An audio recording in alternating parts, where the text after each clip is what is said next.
Ini penting.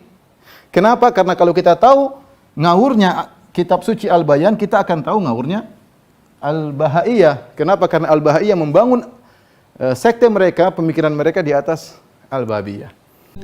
Bismillahirrahmanirrahim. Nah, kita harus membahas apa itu Al-Bayan karena dalam kitab suci Al-Bahaiyah yang disebut Al-Aqdas sering menukil dari Al-Bayan.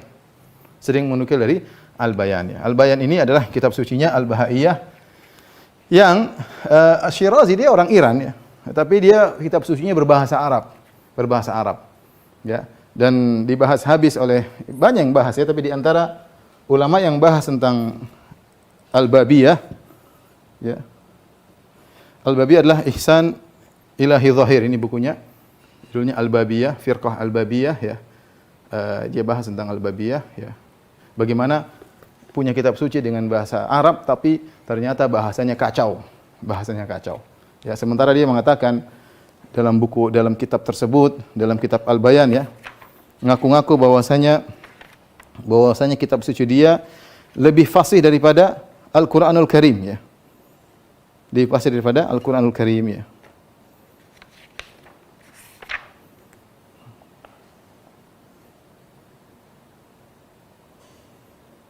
Banyak nukilan-nukilan ya. Dia mengatakan innani afdalu min Muhammad. Aku lebih afdal daripada Muhammad katanya. Kama anna Qur'ani afdalu min Qur'ani Muhammad. Sebagaimana Qur'anku lebih bagus daripada Qur'annya Muhammad. Idza qala Muhammad ya bi ajzil bashar an itiyani bi suratin min suwaril Qur'an fa ana aqulu bi ajzil bashar an al-itiyan bi harfin mithli hurufi Qur'ani. Kalau Muhammad ngaku bahwasanya manusia tidak bisa mendatangkan seperti Qur'annya Muhammad, manusia tidak bisa datang seperti huruf dalam Qur'anku. Ternyata kalau kita baca keterangan dia atau tulisan dia dalam kitab suci tersebut, maka kacau ya, nahwu sorof kacau semua ya. Seperti dia ketika bersambung dengan, dan ini dinukil oleh ditatabbu, dikritiki oleh Ihsan Ilahi Zahir, dia sebutkan seperti ayat ini, seperti kesalahan-kesalahan nahwu, dia enggak tahu fa'il itu harus marfu, dia bikin fa'il dalam bentuk mansub ya, enggak ngerti nahwu ya. Kemudian ada an masdariyah, tidak menghilangkan nun, tidak memansubkan. Pokoknya kacau ya.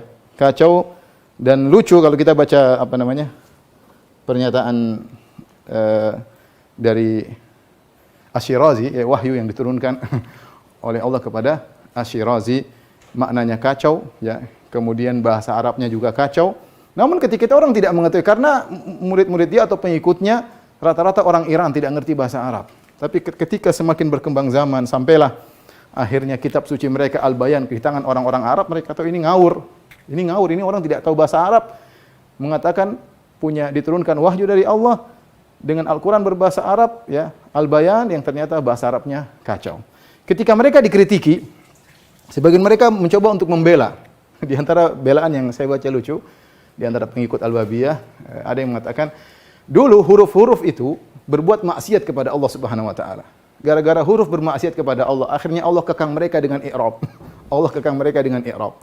Ya, setelah turun Ali Muhammad Asy-Syirazi, ya, Al-Bab, ya, maka Allah ampuni, Allah kasih rahmat. Akhirnya huruf-huruf tersebut dilepaskan dari belenggu i'rab. Sudah enggak pakai i'rab, enggak ada masalah. Jadi intinya bahasa Arab enggak usah pakai i'rab, ini tentu kengawuran. Ini penting.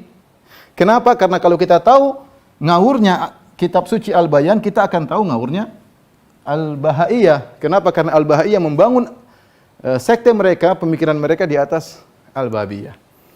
Alhamdulillahi Rabbil Alamin.